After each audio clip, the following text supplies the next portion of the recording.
Yo, halo semua, kembali lagi di Erza Anime Channel. Jadi di video kali ini saya akan mereview dan membahas episode kedua dari anime Lycoris Recoil. Buat kalian yang belum nonton episode 2-nya, kalian bisa menontonnya terlebih dahulu, atau kalian bisa langsung simak pembahasan saya ini. Pada episode 2 ini kita akan melihat Chisato bersama Takina yang menjalankan misi dari Lycoreco.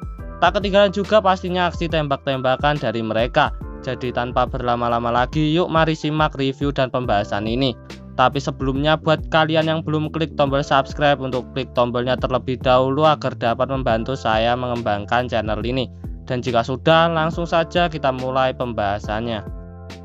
Episode dibuka dengan seseorang yang memberitahu kita tentang lembaga Ellen, yang kemungkinan ini adalah lembaga milik Ellen Adam yang disebutkan di episode 1 kemarin. Lembaga ini merupakan sebuah organisasi penyokong misterius tingkat internasional. Meski belum jelas bentuknya perorangan atau kelompok, namun mereka ini selalu mencari orang-orang yang jenius tapi miskin atau kekurangan untuk dibantu. Narator itu sebuah robot dan sedang mengobrol dengan sebuah boneka tupai dan tengah membicarakan lembaga Ellen ini. Si robot itu mengungkapkan jika lembaga itu bukanlah pembunuh, namun tupai itu menyangkal jika mereka mengincar nyawanya. Dan benar saja, gedung yang diledakkan oleh seseorang di episode 1 kemarin adalah lokasi dari Walnut. Jadi si tupai dan robot ini merupakan rival sesama peretas atau hacker. Dan si robot ini ingin menyingkirkannya karena Walnut merupakan peretas terbaik. Dengan menyingkirkannya, maka si robot akan menjadi yang terbaik. Berpindah ke Lycoreco, Mizuki menerima email darurat dari Walnut. Kemudian kita ditunjukkan opening dari anime ini yang akan saya bahas belakangan saja nanti. Berpindah, kita melihat Chisato yang bangun kesiangan untuk bekerja dan dia segera bergegas pergi ke Lycoreco. Sesampainya Chisato di Lycoreco, terdapat pria yang ada di akhir episode 1 lalu yang ternyata bernama Yoshi. Chisato tampak mengenalnya dan mereka pun ngobrol bersama. Yoshi-san ini dia sering berpergian ke luar negeri. Kemudian Takina muncul bersamaan Yoshi-san yang mau pergi. Lalu Mika pun memberikan misi pada Chisato dan Takina untuk mengawal seorang klien yang diburu kelompok bersenjata. Chisato pun melakukan persiapan dan menanyakan di mana Mizuki yang ternyata telah menyiapkan rute pelariannya. Kemudian Chisato dan Takina pun pergi menjalankan misinya, tapi Chisato ingin makan lebih dulu. Berpindah ke dalam kereta, Takina menjelaskan rute pelariannya. Setelah melewati gerbang Haneda, Mizuki-san yang akan mengambil alih. Kliennya adalah seorang peretas sulung, tapi Chisato menghiraukan tentang rute pelariannya dan menggoda Takina untuk mencoba bekal makanannya. Kemudian mereka pun turun dari kereta di pemberhentian itu. Berpindah di markas Direct Attack atau DA, Komandan Kusunoki mendapat laporan jika Walnut telah mati. Itu kabar yang didapat dari Dark Web, namun selama beberapa tahun ini dia telah dikabarkan mati berkali-kali. Kusunoki merasa senang jika bocornya informasi mereka lenyap bersama dengannya. Namun menurutnya kabar dari internet ini tak bisa dipercaya. Kemudian sekretarisnya menunjukkan foto dari Lycoreco tentang negosiasi senjata itu yang ternyata terjadi 3 jam sebelum DA mengerahkan tim. Dan mereka tertipu dengan informasi palsunya. Karena fotonya buram, Kusunoki meminta untuk diperjelas. Kembali ke Chisato dan Takina, klien mereka ternyata adalah Walnut. Dan Chisato menanyakan lagi tentang rute pelariannya. Takina yang kesal pada akhirnya menjelaskan lagi jika Pak Manajer atau Mika telah menyiapkan mobil di tempat parkir. Chisato senang dan bilang ingin menyetir, tapi Takina bilang jika dialah yang akan menyetir dan itu membuat Chisato mengambek. Mereka tiba di tempat parkir dan terdapat supercar di sana. Chisato mengira mereka akan menaiki mobil itu, tapi kemudian muncul mobil putih dan ada seseorang di dalam. Seseorang itu adalah Walnut yang memakai kostum tupai. Mereka berdua lalu masuk ke dalam mobil itu dan akan segera pergi karena sedang dikejar. Chisato bertanya kenapa malah targetnya muncul terang-terangan dan dia ingin naik supercar itu. Takina mengatakan jika mobil itu terlalu mencolok. Walnut membawa sebuah koper besar yang berisi barang bawaannya.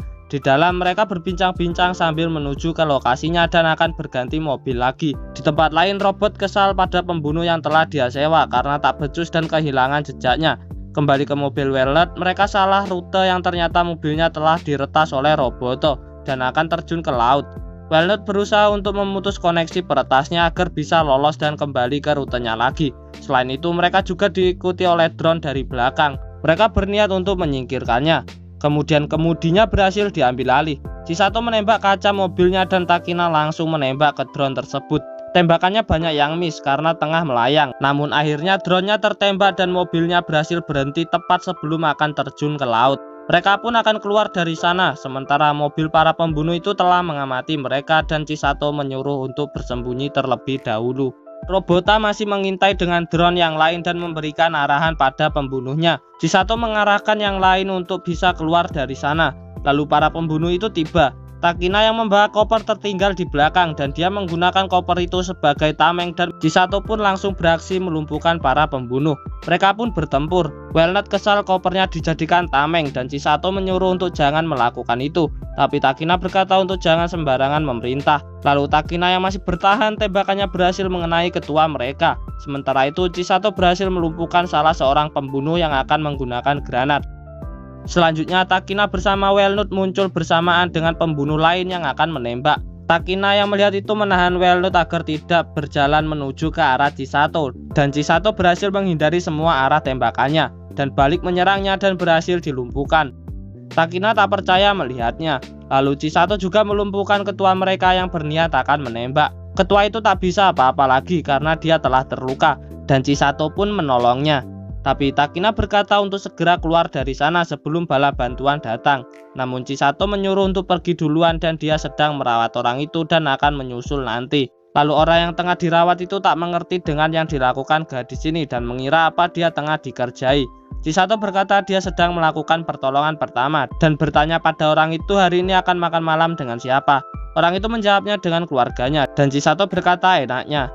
Lalu orang lain yang dilumpuhkan oleh Chisato siuman dan Chisato mengatakan semua musuh yang tertembak pistolnya aman karena berpeluru karet. Lalu Chisato selesai merawat dan orang itu menyuruh untuk segera pergi dari sini serta mengatakan untuk jangan lewat sana karena peretas mereka sedang mengawasi dengan drone. Mereka pun telah dikepung. Chisato pun segera menuju ke Takina. Chisato lalu memperingatkan Takina untuk jangan keluar, tapi Walnut keluar melewati pintunya dan tiba-tiba dia pun tertembak oleh para pembunuh.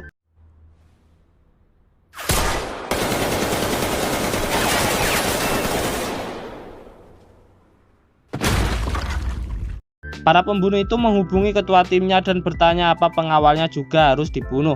Ketua tim itu berkata tidak usah dan menyuruh untuk segera pergi dari sini. Chisato menghubungi Mika jika mereka gagal melindungi kliennya dan Mika menyuruh untuk membawa mayatnya pergi dari TKP. Kendaraan darurat akan segera tiba ke sana. Sementara itu Chisato nampak sedih. Berpindah ke tempat lain, seseorang sedang berbicara dengan Robota yang berhasil menghabisi Walnut. Dan orang itu bertanya apa itu adalah pengawalnya. Robota menjawab apa mereka perlu dihabisi juga. Orang itu berkata tidak dan memuji kerjanya. Orang itu mengucapkan terima kasih dan kapan-kapan dia akan meminta bantuannya lagi. Robota senang dan percakapan mereka pun berakhir. Orang itu ternyata adalah Yoshi-san dan dia menggunakan Robota sebagai alatnya. Berpindah, Walnut dibawa oleh ambulan. Chisato dan Takina pun ikut bersamanya. Mereka berdua terlihat sedih. Lalu tiba-tiba si Walnut bangun dan mengatakan apa sandiwaranya sudah selesai. Itu membuat Chisato dan Takina kaget. Walnut pun melepas kepala tupainya dan ternyata dia adalah Mizuki-san. Chisato bingung, kemudian si supir menyuruh untuk tenang yang ternyata dia adalah Mika. Jadi kostum itu merupakan kostum anti peluru dan darahnya itu cuma pewarna. Takina pun bertanya di mana Walnut yang asli. Kemudian ada seorang loli. Kemudian Walnut pun muncul dari dalam koper besar tadi. Itu dilakukan untuk memalsukan kematiannya agar tidak dikejar-kejar lagi.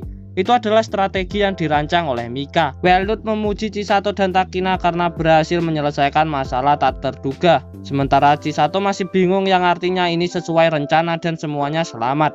Dia pun jadi lega karena berpikir kliennya mati. Selanjutnya di cafe Likoreko, Chisato masih merengut kesal karena kenapa tidak dikatakan sejak awal. Lalu Mizuki pun menggodanya dengan menunjukkan foto Chisato yang menangis. Sementara Takina berkata bukannya mustahil untuk terus mengutamakan keselamatan. Mereka pun berdebat. Takina mengatakan mereka adalah Licorice dan telah diberi izin untuk membunuh dan tak perlu mencemaskan musuh. Chisato pun menjelaskan jika orang-orang itu kali ini kebetulan menjadi musuh kita dan bersyukur tidak ada korban jiwa. Namun Takina tak bisa menerima hal itu. Mika pun meredanya dan meminta maaf karena merahasiakan rencananya. Beralih, Takina sedang mengambil bantal duduk dan Chisato melihat ada sesuatu di dalam sana. Tapi Takina langsung menutupnya. Chisato berusaha untuk membuka siapa sebenarnya tadi yang ada di dalam sana. Lalu dia pun membukanya dan ternyata dia adalah Walnut yang bersembunyi di sini untuk sementara waktu. Kemudian Yoshi-san datang ke kafe. Dia mengobrol dengan Mika. Kembali lagi ke Chisato dan Walnut. Walnut akan tinggal di sini, namun syaratnya yaitu untuk membantu pekerjaan mereka. Lalu Chisato meminta untuk mencarikan orang yang ada di foto kemarin. Kemudian Yoshi-san memanggil Chisato, tapi Chisato berkata dia sedang sibuk sekarang, nanti baru akan dia layani. Yoshi-san lalu bertanya pada Mika apa yang sebenarnya kau dan Chisato kerjakan di tempat ini. Tapi belum sampai dijawab, kita kembali lagi ke Chisato dan Weldon yang sedang menganalisis foto itu. Chisato bertanya pada teman barunya itu siapa nama aslinya. Cewek itu bernama Kurumi yang merupakan terjemahan bahasa Jepang untuk kata Weldon, dan Chisato pun senang dapat teman baru. Sementara itu Takina ingin menjahili Chisato dengan menembak ikat rambutnya, tapi ternyata Chisato menghindar dan itu justru mengenai Kurumi. Episode 2 pun selesai.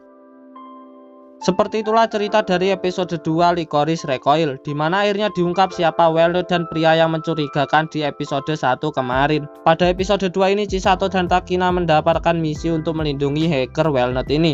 Weldon pada episode 1 kemarin meretas dan mengganggu komunikasi markas DA yang ternyata disuruh oleh seseorang bernama Yoshi. Tapi lokasinya kemudian diledakkan. Lalu di episode 2 ini dijelaskan jika dia ingin disingkirkan oleh hacker lain bernama Robota yang juga bekerja sama dengan Yoshi-san. Robota berusaha menghabisi Weldon, sehingga Weldon pun meminta bantuan ke Licoreko.